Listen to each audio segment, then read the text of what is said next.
Western Pacific 2028. It all starts here. The sky above Guam lights up as dozens of Chinese DF-26 ballistic missiles come flying in. THAAD interceptors and nearby Aegis destroyers manage to shoot down a few, but too many break through. In seconds, Guam is a mess of cratered runways, burning fuel tanks, and destroyed bombers.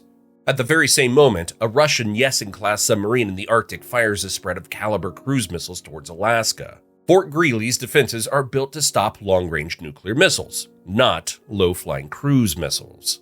Radars light up, and fighter jets race into the sky, but the salvo comes in fast and unexpected. Some are shot down, others hit Elmdorf Air Force Base outside Anchorage. And then Iran joins in. Missiles target U.S. bases in the Gulf. Fast boats scatter mines in the Strait of Hormuz, a vital route for oil shipments. Hezbollah, an Iran-backed militia in Lebanon, fires rockets into northern Israel. The Houthis, another Iran-backed group in Yemen, send drones and anti-ship missiles into the Red Sea. This is a coordinated first strike led by China, Russia, and Iran. They're not trying to invade America itself. The goal is to hit so hard that Washington is too busy at home to stop them abroad. China goes for Taiwan, Russia for Baltic countries in Europe, and Iran tries to block oil in the Gulf. The rest of the BRICS bloc keeps its distance. Some rely too heavily on U.S. trade. Others keep close ties to Washington, and most just don't want to take the risk. And just to be clear, this is a sandbox scenario. And yes, nukes stay off the table, because if they didn't, we could end it right here. The missiles are only the beginning. Hackers, who had spent years placing malware through the largest covert spy effort in U.S. history, finally pull the trigger. Parts of the power grid shut down. At ports, container cranes freeze in place, leaving ships stuck offshore. In the Northeast, air traffic control systems run into problems. Within minutes, flights are halted across major hubs like JFK, Newark, and Boston. Hundreds of planes are grounded, tens of thousands of passengers stranded. In orbit, the first shots are fired. Russian and Chinese anti-satellite weapons blow apart U.S. imaging satellites. A few Chinese inspector satellites, long suspected of being weapons in disguise, crash into GPS relays. Suddenly, precision strikes get harder. Navigation starts running into problems. For the Pentagon, it's the nightmare start.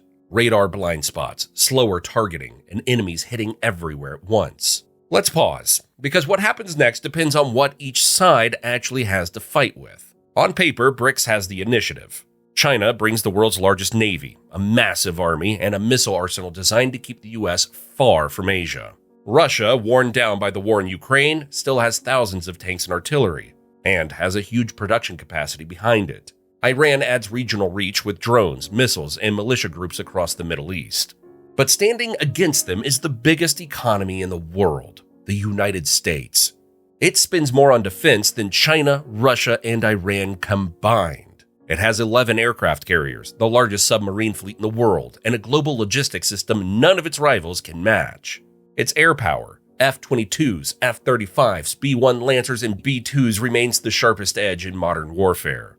Add in NATO allies with hundreds of fighters, tanks, and guided weapons, and the balance of power isn't as one-sided as the first strike makes it look. Quite the opposite, actually. Because the real question isn't just about who has the most ships, planes, or tanks. Can BRICS do enough damage in the opening hours to freeze America in place? Or can the U.S. withstand the strike, call in its allies, and swing the hammer back? NORAD, the U.S.-Canadian command that tracks the skies for enemy planes and missiles, sends fighters into the air within minutes. F-22s race over Alaska, guarding against more cruise missiles. Others patrol the Pacific, ready in case China pushes aircraft toward Guam. Across the country, bases shift into high alert. DEFCON, the U.S. military's alertness scale, rises a step. On Guam, Air Force engineers and Navy Seabees move into the blasted runways with quick repair gear. Within 2 days, they hope to patch enough runway to reopen it for transport planes. Out at sea, U.S. submarines already on patrol spread out, hunting for the Russian sub that fired on Alaska. In cyberspace, U.S. Cyber Command fires back. Chinese missile factories suddenly stall as their networks go down. Russian military supply lines run into trouble when trains are sent to the wrong places. In Iran, command networks cut out. Then come the stealth raids. B-2 stealth bombers fly toward enemy airspace. B-1 Lancers join them on strike runs. One wave pounds Chinese rocket forces bases that fired DF-26 missiles at Guam. Another wave hits Kaliningrad, taking out Russia's heavily defended S-400 missile systems. From the sea, Tomahawks fly. These are long-range U.S. cruise missiles that can strike targets hundreds of miles inland. Submarines launch them at Hainan Island's naval base in southern China, a hub for the PLA Navy. Others hit Iran's main port city, Bandar Abbas, home to its largest naval base. Hangars collapse, submarine shelters are smashed, and key military sites burn. American morale flips from shock to fury. The president appears on every screen. This is an attack on America. We will fight back, and we will finish this on our terms. NATO invokes Article 5, the rule that says an attack on one ally is an attack on all. For the first time since 9/11, the entire alliance is at war. Suddenly, Russia isn't just facing the US, it's facing Europe too. The skies over the continent fill with Typhoons, Rafales, and F-35s. From Norway to Romania, Patriot and SAM-PT batteries switch on. Convoys with NATO destroyer escorts start crossing the Atlantic. Moscow gambles. Russian tanks roll into the Baltics, aiming for the Suwalki Gap. Columns of T-90s push toward Riga. Belarus opens its territory, and heavy artillery hits Lithuanian towns. For a tense week, NATO's eastern border looks exposed. But NATO holds. Polish Abrams tanks and U.S. paratroopers dig in. German Leopards roll east. British brigades reinforce Estonia. Above them, NATO owns the skies. Russian tanks start burning on highways, picked off by precision strikes. Then comes the counterpunch. By the second month, NATO fields hundreds of thousands of troops. Operation Iron Avalanche begins. Polish, American, and German armor surge forward, liberating Lithuanian towns. RAF Typhoons smash Russian supply lines. By spring, Riga is free. Estonia's capital is secure. Russian units are in retreat. Belarus starts to weaken. Lukashenko's regime wobbles under NATO pressure and unrest at home. The Baltics are safe. Russia's gamble has failed. Meanwhile, the Pacific is still on fire. China pushes amphibious ships toward Taiwan. PLA troops fight to get a foothold on the beaches. Taipei looks at risk of being overrun. But U.S. and Japanese forces slam the door. In the Taiwan Strait, Virginia-class submarines sink Chinese landing ships. B-2 bombers cut through coastal defenses, blasting missile sites. Japanese F-35s fly with American Raptors, wearing down the PLA Air Force. The fight spills into the South China Sea. Marines capture reefs and take out missile batteries. U.S. carriers, though battered, push forward. By mid-year, China's Navy has lost dozens of ships. The survivors stay close to shore, sheltered under heavy air defenses. The blockade around China tightens. Oil imports dry up. Chinese factories slow, then stop. Shortages spread across the country. Most importantly, Taiwan holds. The invasion collapses as supply lines are cut apart. PLA troops trapped on the island surrender or are isolated. What Beijing hoped would be its great victory turns into a costly failure. In the Middle East, Iran's opening strike runs out of steam. U.S. carriers in the Arabian Sea launch daily raids.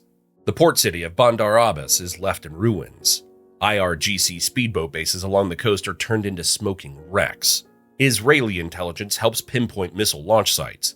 Saudi patriots shoot down what's left of Iran's arsenal. By spring, the Strait of Hormuz is reopened under heavy escort. Mines are cleared, convoys move again, oil flows. The Iranian Navy is gone. Its air force is broken. Its proxies are still firing rockets, but they're cut off from supplies. Iran is neutralized within months. Egypt and Ethiopia issue threats and show off their forces, but they never actually join the conflict. With NATO fully engaged, both decide to stay out. Looking back, BRICS peaked in those opening hours. Guam was burning, a U.S. base was hit by Russian missiles, tanks pushed into the Baltics, and Hormuz was sealed shut. For a moment, it looked like the alliance had knocked America off balance.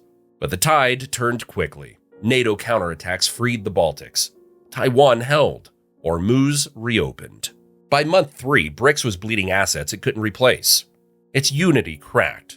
India pulled back and tried to stay in the middle. Brazil stayed out. South Africa stayed neutral. What could have been a united strike instead collapsed into countries fighting on their own. So, what does the world look like a year later? In the Pacific, American carriers are still at sea. Taiwan is still standing, and the South China Sea outposts are once again in Allied hands. China's navy has been hit so hard that its blockade can no longer hold. In Europe, NATO stands firm. Russia's advance has been turned back. Belarus is unsteady, and Ukraine is slowly retaking the ground it lost.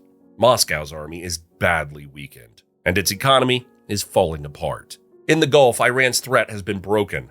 The oil lanes are open, the convoys are moving, and its proxy militias find themselves cut off and alone. By year's end, the BRICS coalition is in pieces. Only China and Russia remain in the fight, and both are exhausted. Sure, the US and NATO have taken losses, but they've won. Could BRICS have forced a draw? Maybe if the US had lost some carriers or if Russia had managed to seize the Baltics before NATO could properly respond, which is quite unlikely. But short of a miracle, their combined power was never enough to outlast the alliance lined up against them. But maybe the real question is what the world would look like the day after they lost. And if you thought that was intense, imagine every US state having to defend itself. Which one comes out on top? Watch the video on your screen now.